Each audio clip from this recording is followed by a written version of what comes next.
حضرت علی اکبر رضی اللہ تعالیٰ نے اجازت چاہیے، ابا جان اجازت دیں، اب میں بھی جامع شہادت نوش کروں۔ کوئی سوکھا کام نہیں ہے حضرت، سننا اور سنانا بڑا سوکھا ہے، کرنا کوئی سوکھا نہیں ہے۔ وہ حسین جانتے ہیں حضرت کہ اس وقت کلم مبارک پہ کیا گزری، ایک ایک جانثار جامع شہادت نوش اب 18 سالہ نوجوان حضرت علی اکبر جانے کی اجازت طلب کر رہے ہیں۔ پیشانی کو چوما، سینے سے لگایا، پکڑ کے گھوڑے پہ بٹھایا اور فرمایا جا۔ اب وہ تاریخ لکھتی ہے، دکھائی دیتا رہا علی اکبر اپنی تلوار سے یزیدیوں کو گاجر اور مولی کی طرح کاٹتے رہے، اور حضرت امام حسین کھڑے یہ سارا نظارہ دیکھ رہے تھے۔ لیکن جب آپ زیادہ آگے چلے گئے نا تو دھول اٹھی اور پھر علی اکبر دکھائی دینے بند ہو گئے۔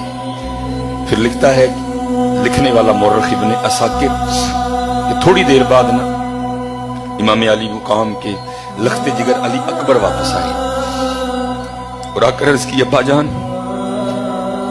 اب پیاس جان نکال رہی ہے، اگر تھوڑا سا پانی مل جائے تو پھر ایک دفعہ دکھاؤں کہ علی کے شہزادے کرتے کیا ہیں۔ آپ نے فرمایا بیٹا پانی تو نہیں ہے۔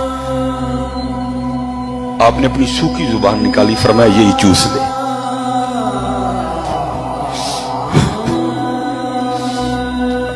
علی اکبر رضی اللہ تعالیٰ نے امام حسین کی زبان مبارک چوسی اور پھر نکل گئے۔ شیر لڑا حضرت شیروں کی طرح، ایک شکی نے نہ حضرت کو نیزہ دے مارا اور ایک آواز اٹھی ابا جان میری مدد کیجیے۔ امام حسین بھاگے، جا کر دیکھا تو وہ نیزہ لگا ہے۔ ارے کہ ابا جی کبھی آپ نیزہ نکال دینا تو میں اٹھ کر پھر لڑوں۔